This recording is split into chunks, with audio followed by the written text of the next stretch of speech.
Hello everyone and welcome back to the channel. What I'm about to reveal today might surprise you, but it's absolutely true. There's one person who knows more royal family secrets than almost anyone, spends more daily time with the future king than his own parents do, and just received one of the highest honours King Charles can bestow. Her name is Maria Teresa Turrion Borrallo, and she's the Norland nanny who's been raising Prince George, Princess Charlotte, and Prince Louis for over 12 years, since George was just 8 months old. On December 29, 2025, King Charles included Maria in his New Year Honours list, awarding her the prestigious Silver Royal Victorian Medal for services to the Prince and Princess of Wales. This isn't just a participation trophy. This medal is given directly by the sovereign as personal gratitude for exceptional service to the royal family. But here's what makes this absolutely fascinating. Maria isn't just any employee. She's the person who taught these royal children to speak Spanish before they could properly speak English. She's the one who does tasks Kate won't do. She's the one who knows every family secret from over a decade of living with them. And according to sources, she's become so essential that William and Kate can't imagine royal life without her. So who is Maria Teresa Turrion Borrallo? What makes Norland nannies so special? What does she actually do that's so important? And what happens when William becomes king? Can Maria stay? Let's dive into the extraordinary story of the most powerful non-royal in the Wales household. The Royal Victorian Medal, King Charles's personal gratitude, the 2026 New Year Honours. On December 29, 2025, King Charles released his New Year Honours list for 2026, a tradition where the monarch recognises exceptional contributions to society. The list included 1,157 recipients from across the United Kingdom. High-profile names included Sir Idris Elba, knighted for services to young people through his foundation, Cynthia Erivo, MBE for services to music and drama, and Ellie Goulding, who performed at William and Kate's wedding in 2011. But buried in that list was a name that eagle-eyed royal watchers immediately recognised: Maria Teresa Turrion Borrallo. What is the Royal Victorian Medal? The Royal Victorian Medal, RVM, is not like other honours. Here's what makes it special. Personal Service Award. It's given only for personal service to the royal family, not for general community service or professional achievements. Bestowed by the sovereign, King Charles personally decided to honour Maria. This wasn't a committee recommendation or political appointment. Token of personal gratitude. It's described as a token of personal gratitude from the King himself to household members of staff. Established by Queen Victoria, the Royal Victorian Order was created in 1896 and awarded in gold, silver and bronze categories. The fact that King Charles, who has hundreds of household staff across multiple residences, chose to personally honour Prince George, Charlotte, and Louis's nanny speaks volumes about her importance to the family. The citation, Maria's award citation, reads, Royal Victorian Medal, Silver, for services to the Prince and Princess of Wales. Notice it doesn't say, for childcare services, or for nanny duties. It says, for services to the Prince and Princess of Wales, meaning Maria has been serving William and Kate, not just their children. This suggests Maria's role extends beyond typical childcare into supporting the entire family unit, particularly during challenging times like Kate's cancer battle in 2024-2025. Who else was honoured? Interestingly, Maria wasn't the only Wales household staff member honoured. Lance Sergeant Scott Robin Bishop, who works as a driver for William and Kate, also received the Silver Royal Victorian Medal. Additionally, members of King Charles's medical team received honours, particularly significant given the King's ongoing cancer treatment. This shows that Charles is using the New Year honours to recognise people who've provided exceptional personal service during extraordinarily difficult times: his own cancer, Kate's cancer, the Andrew scandal, etc. Public reaction. The public response to Maria's honour has been overwhelmingly positive. Royal watchers noted that Maria has been a constant presence for the Wales children through multiple moves, family crises, and public scrutiny. She deserves this recognition, one royal commentator noted. Maria has been there through everything: the move from Kensington Palace to Adelaide Cottage to Forest Lodge, through Kate's cancer, through all the public events. She's been the one constant for these children. Hello? Magazine described her as bringing extra sparkle to the family's life, calling her a modern-day Mary Poppins. The Catholic connection. Interestingly, Maria was also highlighted in the Catholic press as one of the Catholics in 2026 New Year's Honours list. According to ICN, Independent Catholic News, Maria Teresa Turrion Borrallo is widely recognised as a devout Catholic. This matters because it provides context for her background and values. Maria grew up in Palencia in northern Spain, attended church regularly with her family, and was reportedly nicknamed Santa, Spanish for saint, by those who knew her as a young woman. Friends from her hometown previously claimed she might have become a nun had she not pursued her passion for childcare. Her brother Luis actually did follow a religious path and was ordained a deacon in 2011. Who is Maria? The Norland nanny phenomenon, the Norland College background. To understand Maria's capabilities, we need to understand Norland College, the elite institution that produced her. Norland College in Bath has been training nannies for wealthy and high-profile families since 1892. That's over 130 years of producing the world's most elite childcare professionals. The 3-year degree course costs approximately $36,000, around $45,000 USD total, and graduates are known for their distinctive brown and white uniforms that signal their professional status. But Norland isn't just about changing diapers and reading bedtime stories. The curriculum includes traditional childcare, child development and psychology, early education techniques, health and nutrition, first aid and emergency response, modern necessities, martial arts training, self-defense, stunt driving, high-speed evasion techniques, how to deal with paparazzi security awareness and threat assessment, cybersecurity basics. Yes, you read that correctly. Norland nannies learn martial arts and stunt driving. The driving training nannies are actually taken to Castle Combe Racing Circuit in Wiltshire to perfect their driving skills and learn how to drive at high speed in any weather condition. Why? Because if you're driving royal children, you need to know how to evade paparazzi, handle emergency situations, and protect your precious cargo under any circumstances. Think about that the next time you see Maria in the back seat of William's car with the children. She's not just riding along, she's a trained evasive driver who could take control in an emergency. Paparazzi training. Norland students are specifically trained in how to deal with paparazzi and protect children's privacy while in public. This includes how to position yourself to shield children from photographers, what to do if confronted by aggressive media, how to maintain composure under pressure, techniques for keeping children calm during chaotic situations. For someone working with the Wales children, some of the most photographed children in the world, this training is absolutely essential. The professional identity Dr. Digby from Norland explained that the distinctive uniform elevates students and gives the job professional status. Early childhood can have a low status and reputation, and that uniform sort of elevates students, so there's something very strong about professional identity for our students, she noted. That said, once qualified, they don't always wear their uniform in the household, because you also don't always want to signal to everyone that they're the nanny. Maria has been photographed in her Norland uniform at high-profile events like Pippa Middleton's 2017 wedding and Princess Charlotte's christening. But for daily duties, she typically dresses more casually. Maria's specific background: born in Madrid, Maria grew up in Palencia in northern Spain. She trained at Norland College and was hired by William and Kate in March 2014, when Prince George was just 8 months old. At the time, Kensington Palace released a statement. Maria is a full-time nanny who started work with us recently and will be accompanying the Duke and Duchess and Prince George to New Zealand and Australia. That's significant. Maria was brought on right before a major royal tour, suggesting William and Kate needed someone they could absolutely trust to help them navigate international travel with a baby. Maria has now been with the family for over 12 years, caring for George, now 12, Charlotte, now 10, and Louis, now 7, from infancy. What does Maria actually do? The daily duties, the Spanish language priority. One of Maria's most important duties is teaching the Wales children Spanish.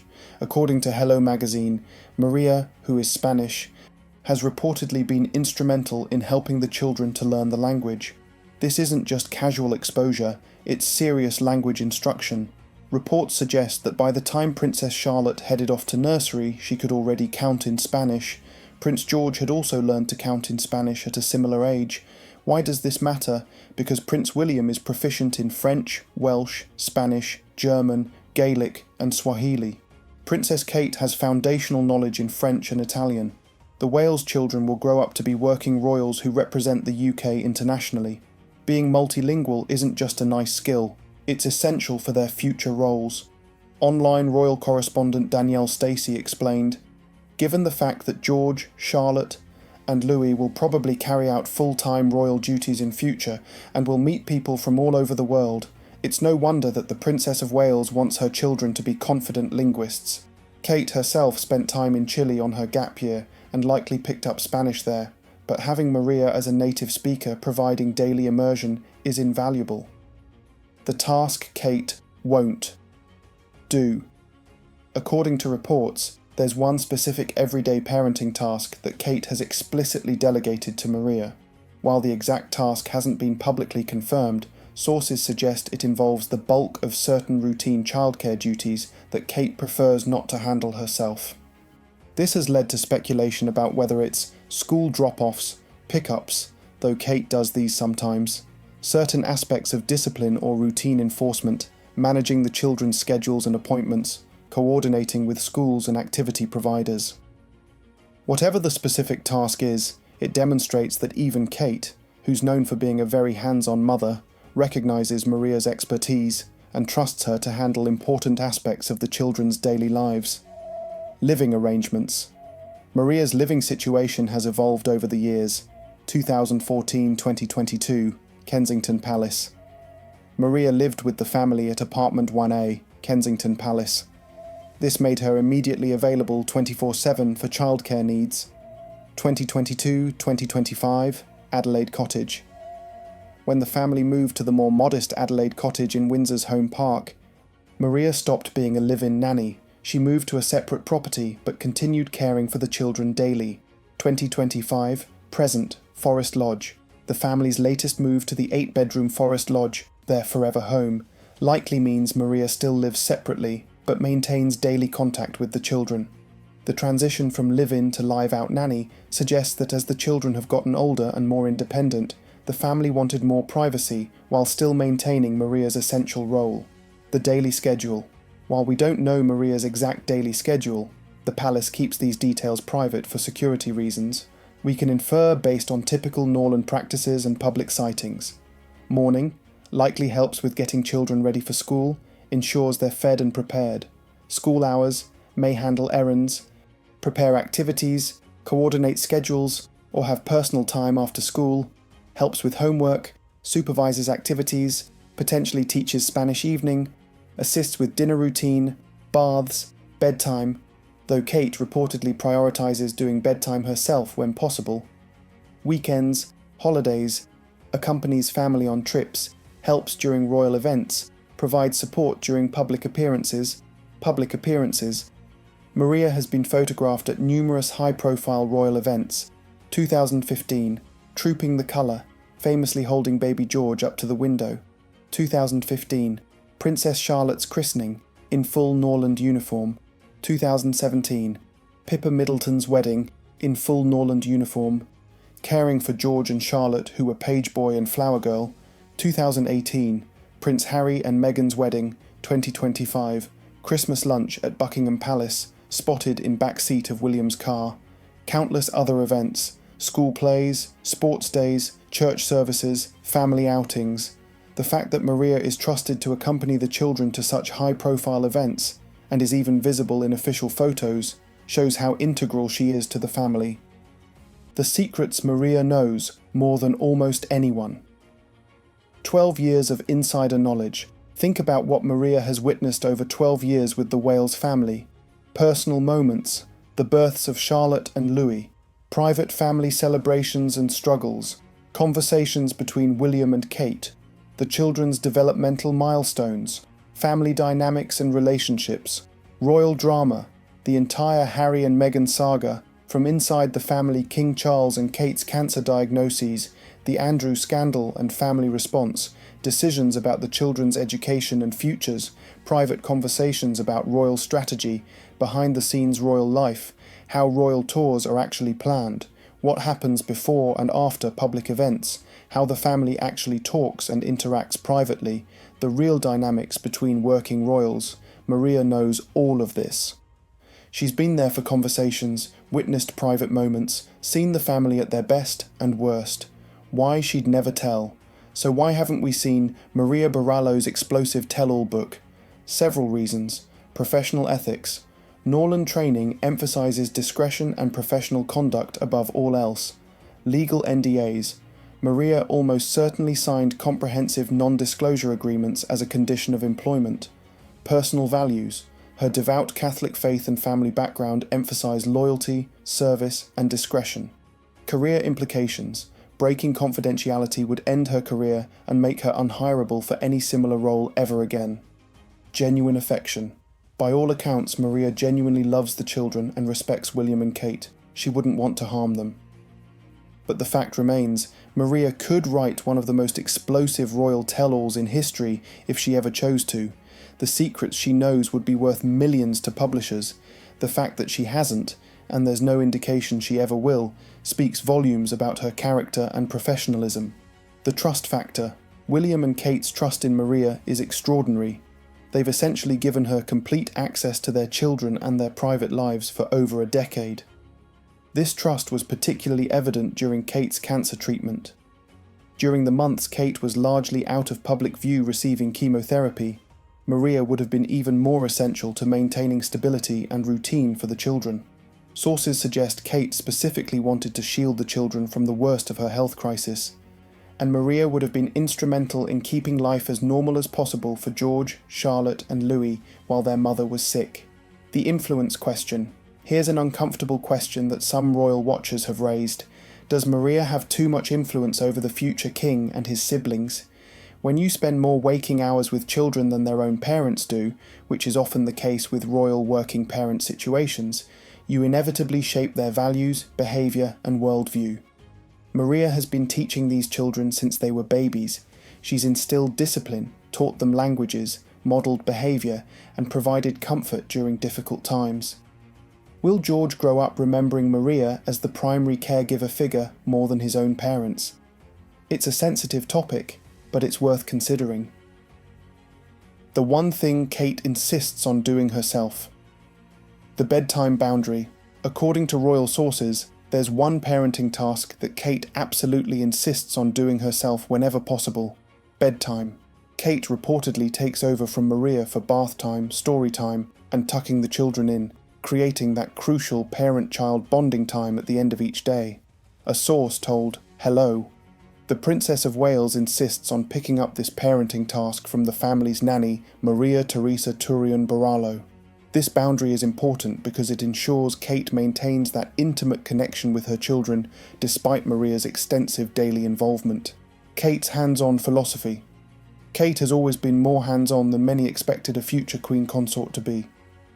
She does school drop-offs and pick-ups when her schedule allows, attends sports days and school plays, cooks family meals, though they also have palace chefs, shops for children's clothes herself, sometimes stays involved in homework and activities.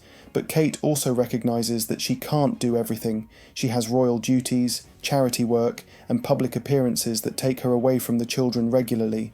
That's where Maria becomes invaluable. She provides continuity and stability when Kate and William can't be there. The no kids rule one fascinating detail that's emerged. Maria reportedly never refers to George, Charlotte, and Louis as kids. She always uses their proper names or refers to them as children, a subtle but significant distinction that reflects the formality and respect inherent in Norland training. This might seem overly formal, but it's part of treating children with dignity and teaching them to view themselves as individuals worthy of respect, rather than just the kids. The six-figure salary. While exact figures haven't been confirmed, reports suggest Maria earns a six-figure salary, likely in the $100,000 to $150,000 range, around $125,000 to $190,000 USD. This might sound excessive for a nanny, but consider her Norland training and specialised skills, 12 plus years of experience with the family, the security clearance required, the discretion and professionalism expected, the demands of the role, irregular hours, travel, public scrutiny, comparable salaries for royal household staff. For William and Kate, this salary is well worth it for someone they trust completely with their children and who's become part of the family. What happens when William becomes king? The succession question. Here's a question nobody's really addressing publicly.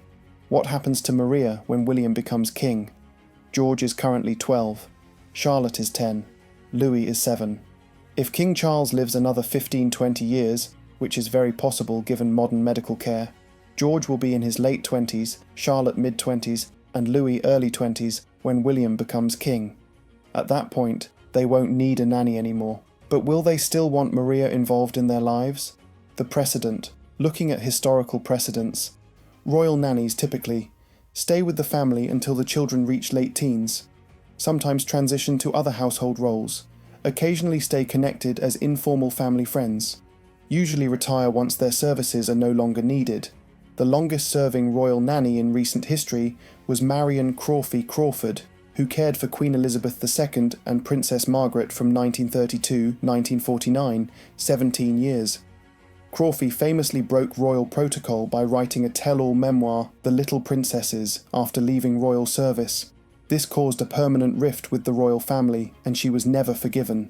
Maria almost certainly knows this cautionary tale and has no intention of following Crawford's path.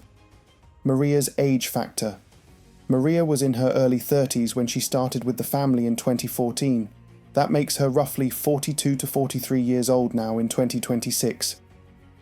By the time William becomes king, let's say 2040-ish, Maria would be in her late 50s. She could certainly continue working if she chose, or she might be ready to retire. The question is, would William and Kate want to keep her on in some capacity even after her traditional nanny duties end? Potential future roles. If Maria wanted to continue with the royal household after the children are grown, possible roles could include private secretary, helping William and Kate manage personal affairs, event coordinator, organising private family gatherings and celebrations, staff supervisor, overseeing other household employees, language, tutor, continuing Spanish instruction for the next generation of royal children, George, Charlotte, or Louis's children, family liaison, serving as a trusted connection between the working royals and extended family. But all of this is speculation. The reality is that Maria's future depends entirely on what she wants and what the family needs when that time comes. Conclusion: the irreplaceable Maria, what we've learned. As we step back and look at everything we've discussed today, what emerges is a portrait of someone who's become absolutely essential to the Wales family. Maria Teresa Turrion Borrallo is the recipient of King Charles's personal recognition via the Royal Victorian Medal, a Norland-trained professional with martial arts, stunt driving, and paparazzi handling skills. The person who's raised the future king since he was a baby, a native Spanish speaker teaching the children essential language skills. Someone who knows more royal family secrets than almost anyone, trusted with the children during Kate's cancer treatment and other family crises, a devout Catholic with strong personal values of service and discretion, earning a 6-figure salary for her exceptional contributions, part of the family in ways that go beyond typical employee relationships.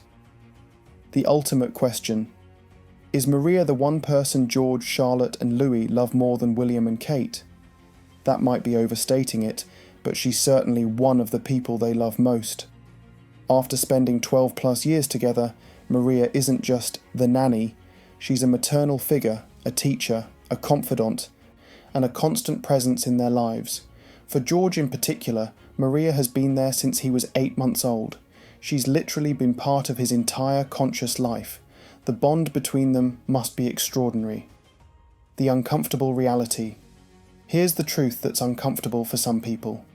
In wealthy families with demanding careers, which certainly includes future monarchs, nannies often spend more time with children than the parents do. This doesn't mean William and Kate are bad parents, far from it. They're incredibly hands-on by royal standards, but the reality of royal life means they can't always be there. That's where Maria becomes irreplaceable. She provides the stability, routine, and emotional support these children need even when their parents are occupied with state duties. Why this honour matters. King Charles awarding Maria the Royal Victorian Medal sends several important messages. To Maria, your service is recognised and valued at the highest levels. To William and Kate, we appreciate the people who support you and your family. To the public, childcare professionals deserve respect and recognition. To the household staff, loyal, discreet service will be rewarded. This honour elevates Maria from just the nanny to an honoured member of the royal household, a distinction that matters. What 2026 holds. As we move through 2026, Maria will continue her work with the Wales children. George is approaching his teenage years and will soon be transitioning to secondary school, Eton or Marlborough. Charlotte is becoming a confident young lady with increasing public duties. Louis is still young enough to need significant care and supervision. Maria will navigate all of this alongside William and Kate, providing the expertise, stability, and support that's made her indispensable over the past 12 years. Final thoughts. Who is the one person?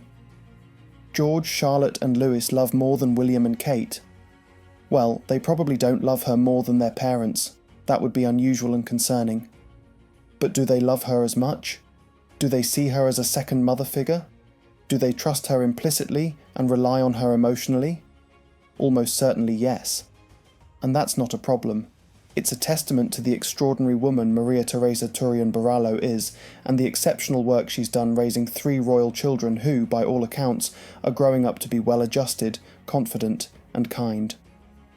King Charles was right to honour her. She's earned it. Your thoughts. Now I want to hear from you. Do you think Maria deserves this honour? Is it appropriate for a nanny to be so influential in royal children's lives? What do you think Maria's role will be when William becomes king? Would you want your children to have a Norland nanny if you could afford it? Let me know your thoughts in the comments below. If you found this deep dive into Maria's story fascinating, please give this video a thumbs up, subscribe to the channel, and hit that notification bell. This is a side of royal life we rarely get to see, and Maria's story deserves to be told. Thanks so much for watching, and I'll see you in the next video.